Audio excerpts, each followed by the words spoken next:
भारत जोड़ो यात्रा के बाद अब राहुल गांधी जी के नेतृत्व में कांग्रेस पार्टी भारत न्याय यात्रा निकालने वाली है।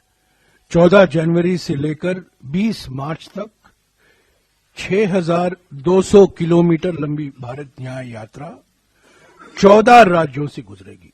मणिपुर में शुरुआत होगी और यह समाप्त होगी मुंबई में। भारत जोड़ो यात्रा के दौरान राहुल जी ने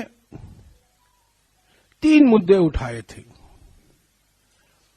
आर्थिक विषमताओं के बारे में उन्होंने जिक्र किया, सामाजिक ध्रुवीकरण के बारे में उन्होंने बातचीत की और राजनीतिक तानाशाही जो आज हमारे देश में हकीकत बन गई है उसके बारे में जनता को अवगत कराया। तो ये 3 बड़े मुद्दे थे भारत जोड़ो यात्रा के समय में।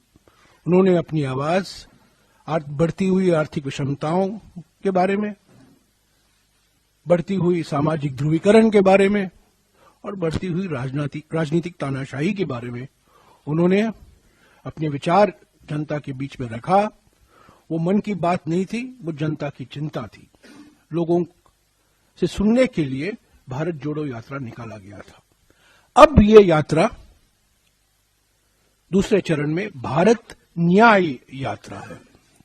आर्थिक न्याय के लिए, सामाजिक न्याय के लिए और राजनीतिक न्याय के लिए। लोकतंत्र को बचाना है, संविधान को बचाना है। महंगाई और बेरोजगारी से करोड़ों परिवार जो पीड़ित हैं उनको एक नया भविष्य, उज्जवल भविष्य दिखाना है। और फिर से जो समाज को बांटा जा रहा है, समाज को बांटने की प्रक्रिया शुरू करनी है।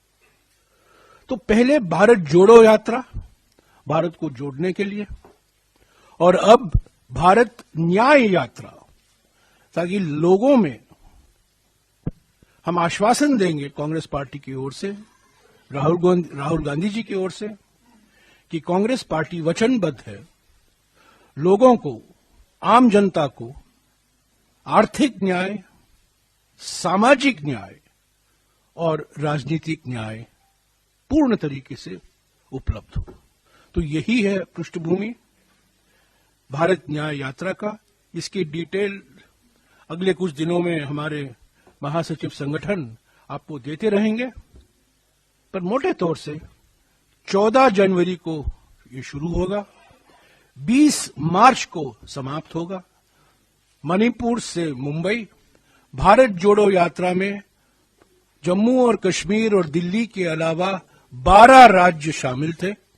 भारत न्याय यात्रा में 16 राज्य शामिल हैं, 14 राज्य शामिल हैं, पर 6,200 किलोमीटर लंबा ये भारत न्याय यात्रा है।